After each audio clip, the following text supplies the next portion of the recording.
The Spitfire Mark 9 was initially designed as a stopgap to counter the superior performing FW-190s over Europe. The Mark 5 was so outclassed by its German counterpart that the RAF was forced to suspend daytime bombing operations over occupied Europe in November 1941 and later in the early summer of 1942.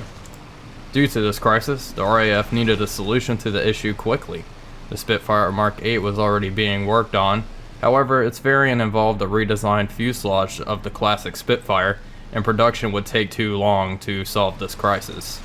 The Mark 9 was the solution to the issue. The aim of the Mark 9 was to fit a Merlin 60 or 70 series engine into the Mark 5 fuselage with as little changes to the fuselage as possible. This would increase production rapidly. Progress on the new Spit was quick, and full production started in June 1942. Hello everybody, Wolfpack here, and today, as you can tell from the title, we're going to be taking a look at the Spitfire Mark 9. The Spitfire Mark 9 is a very interesting aircraft. It was released in early access not too long ago. I can't remember the exact date, but it was released alongside the BF-109 G14. And I figured I'd go back and retroactively take a little look at it and see what's up with it. Alright, so let's go ahead and head into the cockpit here. So on our very right, we have our trim. We have our throttle quadrant with our throttle, and the RPM is there, moving. And then fuel mixture here. We're going to mostly keep our fuel mixture at 100, mostly because that is the automatic setting in the Spitfire. There we have our brakes. We have a clock, gear up and down. Whenever I turn on the engine and our batteries are on, it'll actually light up. We have an oxygen indicator. We have an airspeed indicator right here. Artificial horizon. Climb indicator. Turn and slip indicator. Directional gyro. And our altimeter here. Below us, we have our light switches, which I don't think will turn on since the engine's not on, so we'll go ahead and leave those off. And we have a compass. RPM gauge, boost gauge, and this switch will engage our boost. We have an automatic position, which is kind of what I've been keeping it at, and then a single stage position. Oil temperature, coolant temperature, and fuel gauge. That's pretty much all the important stuff. So with that out of the way, let's go ahead and start this bad boy up. The Spitfire Mark 9 does not have differential braking. You just have to use this lever here, which kind of irritating. Also, the tail wheel back there does not lock, which can cause some issues on landing. You'll find yourself spinning a lot from what I've found. I tend to spin on the runway, which is very irritating. Also, this is our flaps here. So we'll go ahead and raise those. We do not need those down for takeoff. The armament is two 20mm Hispano machine guns and two Browning 50 caliber machine guns also mounted in the wing. So it's a pretty heavy hitter, and the rate of fire is pretty quick. You'll find you only have about 22 seconds of ammunition.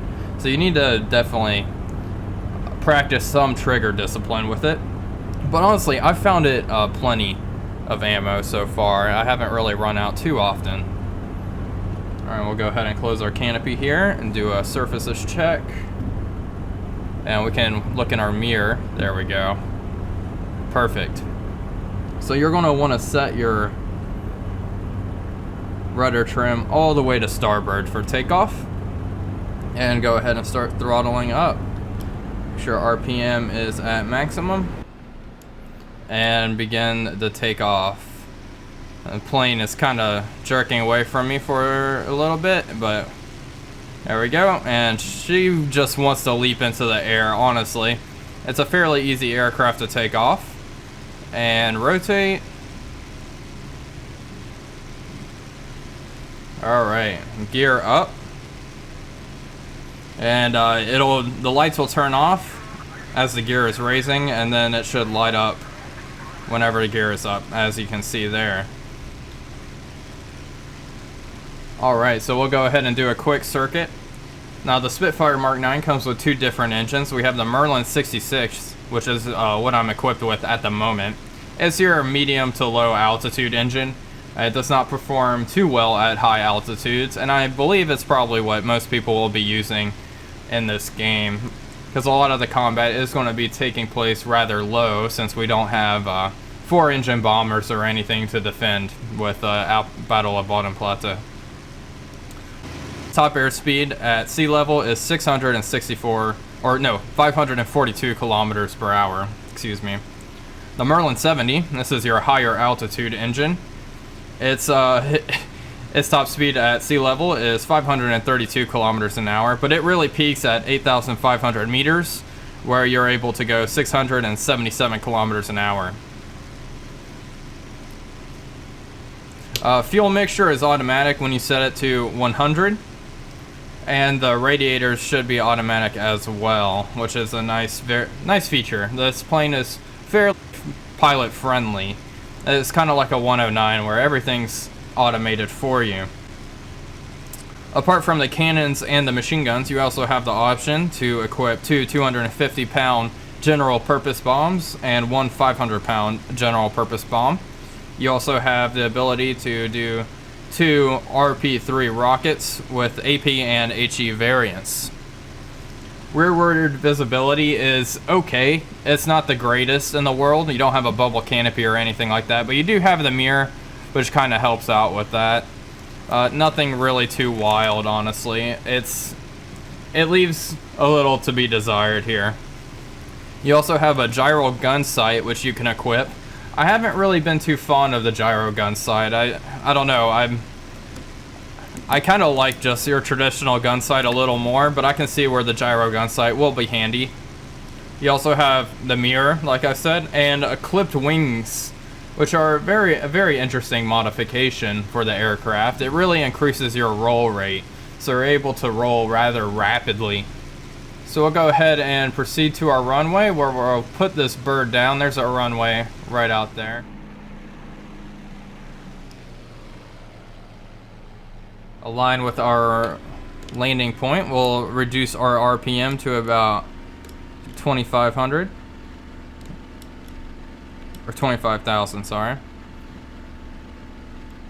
Alright, and we are killing airspeed rather quickly. This airfield's kind of in a wonky spot. You have this hill to kind of contend with, so I need to probably gain some altitude here so I don't smash into the side of this small hill. Alright, so we can go ahead and lower flaps and lower gear here as we kill airspeed. Alright. And we can open the canopy as well. The problem is killing airspeed in this aircraft, but we are coming down a little hot. But this should be okay. It looks like we might land a little short. Alright, and we got a small bounce. Alright, and start braking. You just need to use rudder and apply the brakes for your kind of differential braking there.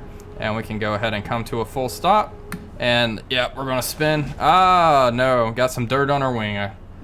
Well, that was a little messy, but that was pretty common with real pilots. It happened quite a lot, so I'm not too upset about that. And we have our little door that comes down so we can get out. All in all, not too bad. That could have gone a lot worse. And we'll go ahead and cut the engine here. This aircraft also comes with 16 skins, so that is pretty neat. I do like this skin. Anyway, so I'll go ahead and take this aircraft up against some FW-190s, and we'll see how she does in combat scenarios. We have 4 FW-190s. Make sure everything's set up in the aircraft here.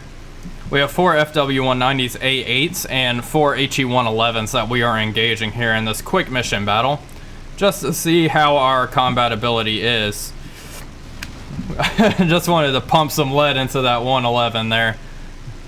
I think one of the gunners might have actually gotten me. Anyway, got a lucky little hit on me. We have a A8 down here, which we will go ahead and engage. Let's go ahead and really put on the coals. And he is just turning, which is probably isn't a smart idea. I'm gonna be honest. That's probably a big no-no. I'm gonna wait. We need to practice some trigger discipline, despite what I just did with that HE-111. Alright. Hello, Mr. 190. Bye, Mr. 190. Hey, that was easy. Ripped off a wing there. 2 Hispano 20mm cannons are absolutely no joke. Looks like a 190. Could be wrong. I'm not too sure at the moment, but yep, sure is. Just flying level. Go ahead and trim the plane out a little bit. Did I take a hit? My plane seems to be acting a little wonky. I could be just hallucinating. Alright, well, let's go ahead and get this 190 here. 6 is alright. Hello, my friend. Hey, I really do like this plane, though. Just from seeing that 190 get torn to shreds. Alright, here we go. God damn it.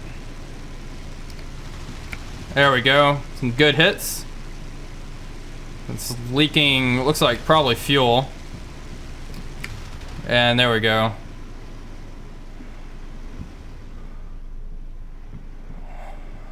Try to stay with him. I don't think he's gonna go down. He might need a little more coaxing. There he is. Hello, friendo. Oh, track IR. Really pissing me off. Alright, here we go. Hello, comrade. Go ahead and dive down on him and finish the job. Wow, he's leaking some pretty black smoke. Oh, engine stopped. Ripped off his canopy and he's gonna bail. And that is number 2. Adios. So that is the Spitfire Mark 9, a brief overview. Oh, I did get hit. My tail's all kind of ripped up. Thank you all for watching as always. This is Wolfpack345 signing off. If you enjoyed this video and want to see more videos like this, go ahead and leave a like and subscribe. And I will see you guys on the next one.